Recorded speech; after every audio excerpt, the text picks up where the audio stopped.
ปรารภเนืองๆให้เว้าอยู่เนืองๆเกี่ยวกับความตายจัดว่าเป็นกรรมฐานข้อหนึ่งในการฝึกฝนจิตใจสำหรับญาติโยมทั่วไปแล้วก็สิบ่ค่อยสนใจคำว่ากรรมฐานคิดว่าเป็นคำที่สูงส่งและไกลตัวความจริงกรรมฐานแปลว่าที่ตั้งของการงานเฮาเฮ็ดอันใดก็แล้วแต่ถ้ามีจิตใจและนึกถึงบทแห่งธรรมอยู่เฮ็ดเวียกไปนำก็ถือว่าเฮาเฮ็ดกรรมฐานไปนำกรรมฐานก็แปลว่าเวียกนั่นแหละแต่เพิ่นก็เลยเจาะจงสำหรับผู้ประพฤติปฏิบัติธรรมว่าเป็นเวียกของเพิ่นความจริงเป็นคำเว้าทั่วๆไปชาวบ้านเฮ็ดให้ไถนาค้าขายทำการปลูกฝังเลี้ยงสัตว์ทุกอย่างก็จัดเป็นกรรมฐานแต่ว่าเฮาตีกันเป็นละความหมายอันนี้เป็นกรรมฐานทางโลกกรรมฐานทางธรรมก็คือต้องนั่งสมาธิย่างจงกรมเป็นต้นแต่ว่าการเจริญมรณานุสติและระลึกถึงความตายนี้เป็นสิ่งสำคัญและจำเป็นอย่างยิ่งต่อการฝึกฝนจิตของเราให้เข้มแข็งให้รู้เท่าทันสภาวะของโลกที่มันเปลี่ยนแปลงไปตามกฎของไตรลักษณ์เกิดขึ้นตั้งอยู่ดับไปทุกสรรพสิ่งรวมแล้วก็จะมีทุกขังอนิจจังอนัตตาคือความเป็นทุกข์ทนทานอยู่ได้ยากอนิจจังคือความบ่เที่ยงจะให้เป็นดังเก่าบ่ได้ต้องมีการเปลี่ยนแปลงไปเรื่อยๆดังนั้นสิ่งที่ใดเฮาทนทานบ่ได้บังคับบ่ได้และสิ่งนั้นเปลี่ยนแปลงไปเสมอเพิ่นจึงให้เห็นว่านั้นบ่แม่นเฮาบ่แม่นตัวตนของเฮาเส้นความเจ็บความไข้เนี่ยถามแม่ความเจ็บแม่นเฮาบ่มันก็บ่แม่นแต่ถ้าว่าแม่นของไผก็บ่ฮู้ว่าแม่นของไผเฮาสิบังคับให้มันเศร้าให้ได้ดังใจเฮาก็บังคับบ่ได้อีกความแก่เฮาบังคับบ่ได้ความตายเฮาบังคับบ่ได้ฉะนั้นเพิ่นเรียกว่าอมตะปฏิกัปภัยแม้แต่บิดามารดาก็เฮ็ดแทนลูกบ่ได้จะหาแพงปานใดก็ตามอีพ่อจะเจ็บเด้ออีแม่จะเจ็บเด้อเฮาสิเจ็บแทนเจ้า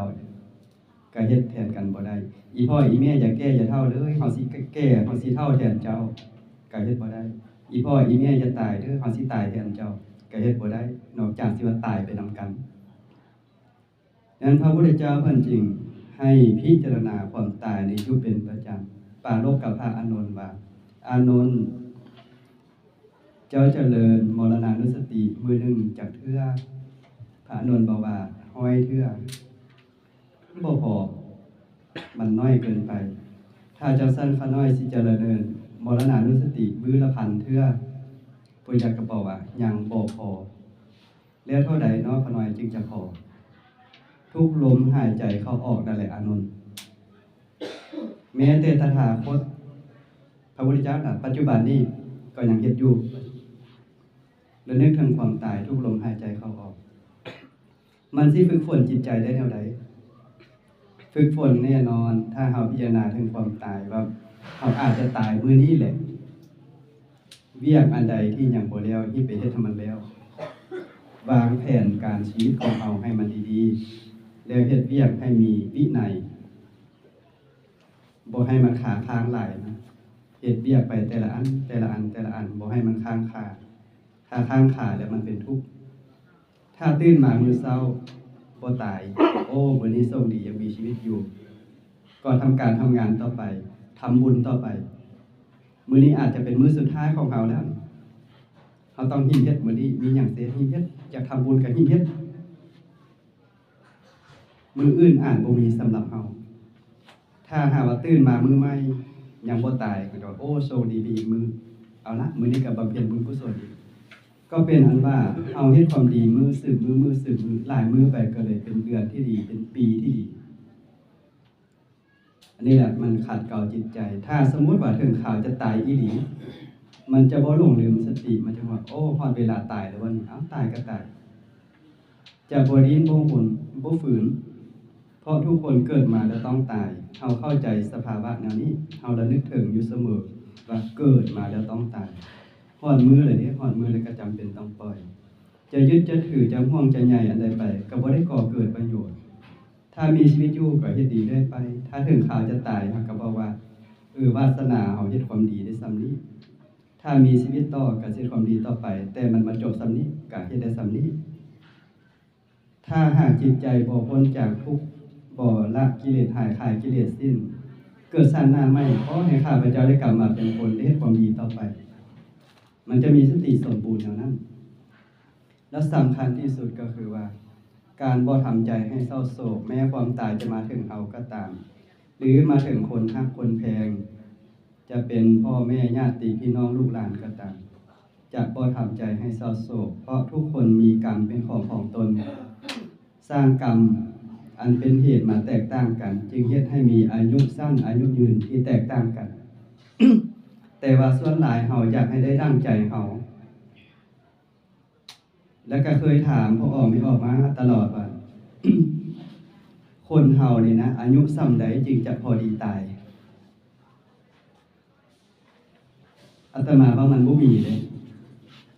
ถ้าหลานน้อยเฮาตายเฮาก็ว่าโอ้ยมันยังน้อยโพดมันบ่สมควรตายถ้าลูกเฮาตายว่าโอ้ยถ้ามันใหญ่อีกน้อยจังตายก็ยังไคบัดนี้คนที่เขากำลังห้ำเฮียนมีการศึกษาที่ดีเลยรวดมาตายเขาก็บอกโอ้น่าเสียดายมันบ่น่าจะตายตอนนี้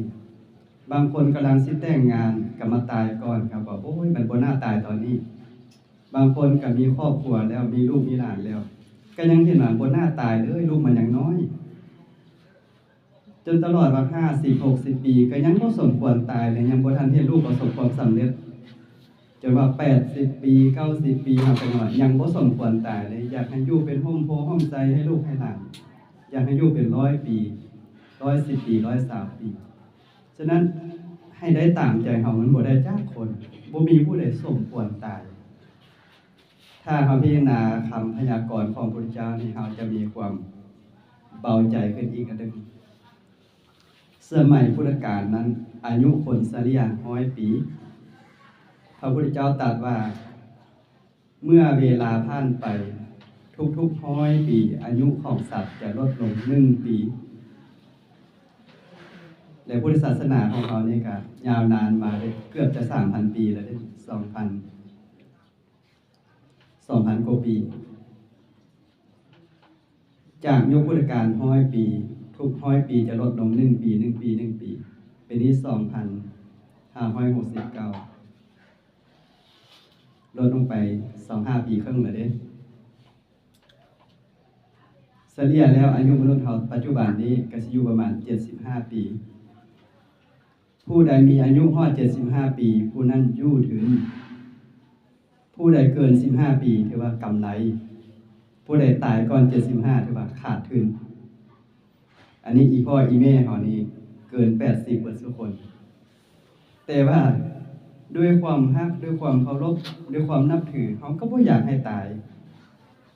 บ่มีไผสมควรตายดังที่เว้าแล้วว่าแม้แต่คนอายุ100 ปีตายเขาก็ยังว่ายังเสียดายอยู่ถ้าเขาไปคิดใส่คนที่ตายก่อนอายุ60 50 40 30อายุสาวเขาก็จะเห็นว่าโอ้เพิ่นบุญหลายสร้างกรรมมาดีสมควรจึงมีอายุยืนปานนี้อายุเกินกรรมแล้วเด้นั่นเกิน75 ปีถือว่ากำไรชีวิตแล้วเขาควรจะภาคภูมิใจที่เพิ่นสร้างเหตุปัจจัยมาดีมีอายุมั่นยืนที่สำคัญก็คือว่าเฮาสิถือเอาสาระคำสอนอันใดจากเพิ่นตอนเพิ่นมีชีวิตอยู่นั้นเพิ่นสร้างสอนเฮาด้วยวาจา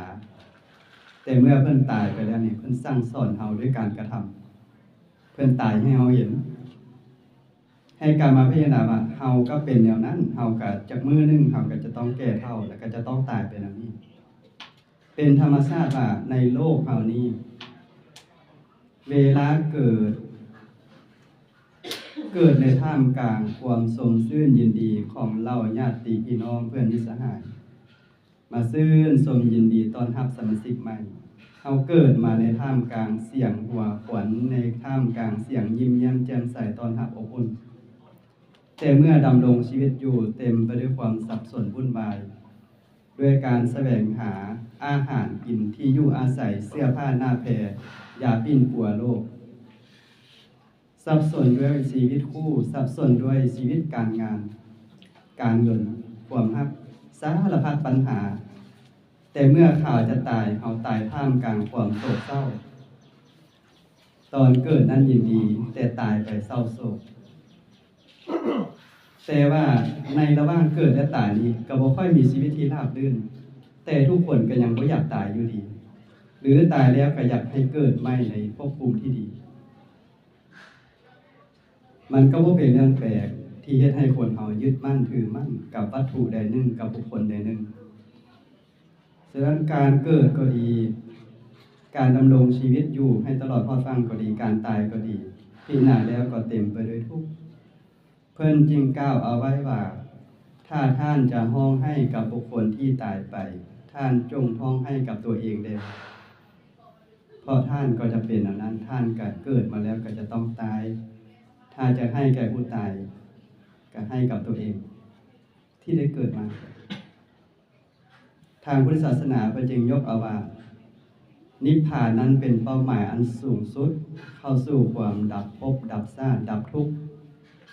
ถ้าบ่มีเกิดก็บ่มีความแก่บ่มีความเจ็บบ่มีความตายตึ้มเพิ่นจึงว่าให้เฮาบ่ายหน้าไปสู่พระนิพพานจะทำบุญกุศลใหญ่น้อยประการใดก็แล้วแต่ให้ปรารถนาเป็นเหตุปัจจัยให้ถึงนิพพานให้พ้นความดับทุกข์ก็คือการบ่เกิดนั่นเองทุกขาสาติปุณณปุนังการเกิดดูๆเป็นทุกข์อย่าว่าจะเกิดดูดอกเกิดซ่านนึงก็เป็นทุกข์เกิดมาแล้วก็มีความแก่ก็บ่ได้สบายดอกมีความเจ็บก็บ่สบาย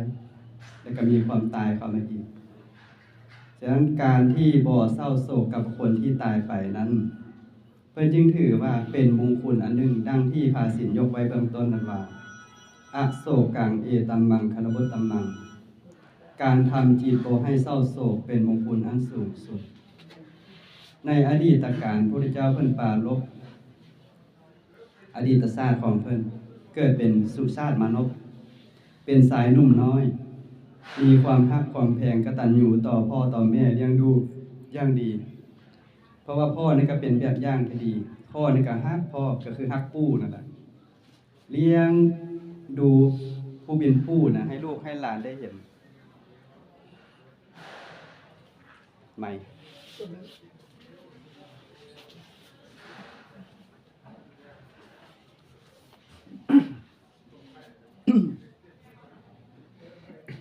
เลี้ยงปู่ให้หลานได้เห็นจะได้ถือเอาเป็นแบบอย่างแต่ว่าผู้เป็นพ่อนั้นบ่ค่อยมีธรรมะขั้นลึกอันใดดอกคือเลี้ยงตามประเพณีเลี้ยงตามความรู้สึกตามสัญชาตญาณว่าเฮาเป็นคนแตกต่างจากสัตว์คนบ่เลี้ยงพ่อเลี้ยงแม่นั้นเหมือนสัตว์สัตว์นี่เลี้ยงได้แต่ลูกลุงง่ายแล้วกันไปคนที่คนทางแต่คนเฮาบ่แม่นอันนั้นมีจิตสำนึกพ่อแม่เลี้ยงมาเฮาเลี้ยงตอบเพราะเฮาบ่แม่นสัตว์เราต้องแสดงจิตใจแห่งความเป็นคน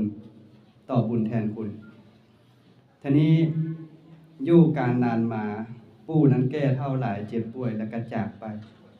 ผู้เป็นพ่อนี่เป็นทุกข์เป็นร้อนเศร้าโศกเอาปู่ไปส่งสการอยู่ป่าซาแล้วก็ยังไปให้เฝ้าอยู่ในป่าซานั่นแหละบ่กลับมากินข้าวกินน้ำแล้วให้เบิดมื้อเบิดเวียนอยู่หั่นที่ไรลำพันโอ้ยอีพ่อเอ้ยบ่น่าจะจากไปลูกเจ้ากันอันหลานเจ้ากันอย่างน้อยอย่างบ่ฮักบ่แพงละบ่อย่างนะครับควรเจ้าไปเกิดอยู่ใส่น้อยเป็นแนวนั้นทุกมื้อสุชาติมานพนี่เราเป็นเด็กน้อยอยู่แต่ก็เป็นบัณฑิตจะเห็นว่าเป็นหยังอีพ่อนี่คือมากระดักกระดอคนตายก็ตายไปแล้วคือมาให้เอาเบิดมื้อเบิดเวียนเข้าน้ำก็บ่กินจนนั้นก็ตายไปนำกันซะดอกแล้วก็ว่าเฮ็ดวิธีได้เนาะสิบรรเทาทุกข์ให้แก่พ่อของตนเองก็เคยเลยคิดอุบายอันนึงขึ้นแล้วก็ไปจูงเอางัวมาแล้วก็มานั่งให้เฝ้างัวนะครับก็ว่าจะมาห้องให้ที่สั่งอยู่นี่งัวแต่กี้นี่มันก็แข็งแรงดีบัดนี้มันเจ็บมันป่วยและมันก็ตายฉะนั้นคอยจึงขอให้งัวนี่จะตายเลยลุกมากินน้ำให้ลุกมากินหญ้าเอาหญ้าเนี่ยไปป้อนให้งัวที่ตายให้กินเอาน้ำไปให้เข้าปากงัวมันก็กินบ่ได้ถ้ามันตายทีนี้ชาวบ้านชาวซ่องเขาก็เลยว่าเอาเข้าไปสิเนี่ยปู่ตายแล้วพ่อก็เป็นบ้าอยู่ป่าซาบัดนี้หลานก็มาเป็น บ้ามาป้อนย่างงัวอยู่พี่ก็เลยไปเล่าให้เราฟังบอกว่าเดี๋ยวนี้ลูกเจ้าหั่นนะผู้ที่เจ้าซื่นสมยินดีว่าเป็นตาฮักเป็นตาแพงคำฮู้สะเดี่ยวสะลาดหั่นน่ะเดี๋ยวนี้มันเป็นบ้าแล้วว่าซั่นผู้เป็นพ่อน่ะเป็นห่วงก็เลยนี่ฟ้าวกลับมาหาลูกแล้วก็บอกว่าแม่ลูกเฮ็ดอีหยังอยู่หั่นน่ะว่าซั่นเป็นหยังเอาหญ้าไปให้งัวตายกินมันสิกินได้จังไดมันตายแล้วสิมาห้องมาให้เอาอีหยังอยู่นี่สุชาติก็เลยได้ว่าได้โอกาสแล้วบัดนี้สิเตือนสติอีพ่อครูงัวที่ตายก็ยังเห็นเด้อีพ่อสี่ขามก็ยังอยู่ครบทั้งหัวทั้งหางยังอยู่ครบทั้งเข่าทั้งหนังยังอยู่ครบส่วนปูนั้นเป็นกองขี้เถ้าไปแล้วว่าซั่นสิให้เพิ่นคืนมาได้จังไดเพิ่นก็ไปสู่ภพภูมิของเพิ่นแล้วงัวนี่ยังเห็นโตเป็นๆอยู่นี่นะให้กินหญ้ามันก็ยังกินบ่ได้บัดนี้ผู้เป็นพ่อก็แล้วแม่นแท้ผู้ตายก็ตายไปแล้วเป็นหยังเฮาคือมาเศร้าโศกอิหยังกระดับกระดอทุกคนมีกรรมเป็นของตนสร้างกรรมดีกรรมชั่วมาแล้วใดก็ไปแล้วนั้นก็เลยหายทุกข์หายโศกขึ้นมาว่าโอ้ลูกเป็นที่จังที่เพิ่งให้พ่อแท้ๆสอนถอนลูกสอนคือความทุกข์ออกจากปกของพ่อยินดีซื่นสมที่พ่อฮักแพงพ่อทนุถนอมสมที่พ่อมีความหวังต่อเจ้าว่าเป็นคนที่เสดี่ยวสลาดเป็นบัณฑิตจากนั้นก็เลยบ่อะไรต่อกองกระดูกในปราสาทก็กลับขึ้นมากินข้าวกินน้ำหลับนอนพักผ่อนได้ปกติใช้ชีวิตทั่วไปอันนี้ย้อนว่าบ่ทำจิตใจให้เศร้าโศกเกินงามแต่ก็เป็นไปบ่ได้ดอกเพราะว่าเฮาบ่ได้ฝึกหัดจิตใจเฮาก็เลยรู้สึกว่าถ้าเฮาบ่แสดงความเศร้าความโศกออกมาเหมือนกับเฮาบ่ฮักนะเหมือนกับเฮาบ่ฮักแต่ถ้าคนเข้าใจแล้วก็ถือเป็นเรื่องปกติจะในบ้านเมืองก็สิว่าอุ้ยไทยเงินนี่คือมาแปลกแต่ฉันพ่อแม่ตายก็บ่ให้จักคนบ่โศกบ่เศร้าอีหยังก็สมัยพุทธกาลก็มีหลายอยู่ทำนองนี้ที่เพิ่นให้เจริญมรณานุสติเตือนการทุกคาบเข้าปรารภถึงทุกวันเว้าถึงทุกวันเมื่อถึงข่าวตายมันก็เห็นเป็นเรื่องธรรมดาบ่จำเป็นต้องเสียใจก็คิดว่าโยมพ่อนี้เพิ่นก็ได้สั่งสอนลูกเต้าอย่างดีมาทุกผู้ทุกคนก็แล้วแต่ว่าผู้ใดสิซึมซับเอาหลายเอาน้อยส่ำใดบางครั้งบางทีก็สอนเฉพาะเป็นบางบุคคลบางทีเพิ่นก็สอนโดยรวมก็สิมักมาโอดควรอีกแหละว่าโอ้ยขอให้พ่อไปสวรรค์ชั้นฟ้าไปบ่เข้าบ่หาปลาบ่ซื้อจะอยู่ในความทรงจำตลอดไปว่าเรื่องคำสอนนั่นเองแหละคำสอนจะลึกอยู่ในจิตใจแต่ว่าการที่จะนำมาใช้นั่นแหละอย่าไปไว้แต่ในใจอย่างเดียวอันนี้ออกมาใช้นำธรรมะของพระพุทธเจ้าก็เหมือนกันเพิ่นก็บอกสอนมาดีทุกคนมีศรัทธามีความเคารพนับถือแต่ส่วนหลายบ่เอาออกมาใช้มีแต่เอาขึ้นไว้หิ้งเอาไว้ในใจถ้าบ่เอามาใช้ก็บ่เกิดผลเลยแต่อย่างดีก็รอเลี้ยงจิตใจของเฮาให้สำนึกอายชั่วกลัวบาปก็ยังดีอยู่แต่ว่าคนเฮาจะทำความดีให้ถึงที่สุดต้องประกอบด้วยองค์3คือทางกายทางวาจาและใจอย่าไปขึ้นไว้แต่ในใจอย่างเดียวให้ครบองค์ทั้ง3ประการจึงจะสำเร็จประโยชน์อันสมบูรณ์ฉะนั้นการกล่าวธรรมะวันนี้ก็เห็นว่าสมควรแก่กาลเวลาก็ขอสมุจุติลงแต่เพียงเท่านี้ขออนุโมทนาขอบุญขอบคุณมายังองค์การจัดตั้งญาติพี่น้องญาติธรรมเพื่อนมิตรสหายทางไกลและไกลที่ร่วมอนุเคราะห์เอื้อเฟื้อช่วยเหลือแบ่งเบาความทุกข์ความโศกอำนวยความสะดวกเรื่องงานต่างๆให้สำเร็จลุล่วงไปด้วยดีฉะนั้นก็ขออำนาจคุณพระศรีรัตนตรัยบันดาลประทานพรให้แก่ท่านทั้งหลายจงมีแต่ความสุขกายสบายใจผู้อยู่ขอให้มีไสผู้ไปขอให้มีโชคหายทุกข์หายโศกหายโรคหายภัยหายเคราะห์หายเข็ญหายกรรมหายเวรนับแต่นี้เป็นหน้าขอให้มีอายุวันนะสุขภาละคิดปรารถนาสิ่งใดที่เป็นไปโดยชอบประกอบด้วยธรรมขอให้สำเร็จดังความมุ่งมั่นปรารถนาขอบุญรักษาธรรมรักษาเทวดาคุ้มครองให้มีแต่สิริสวัสดิ์คือพระคณะมงคล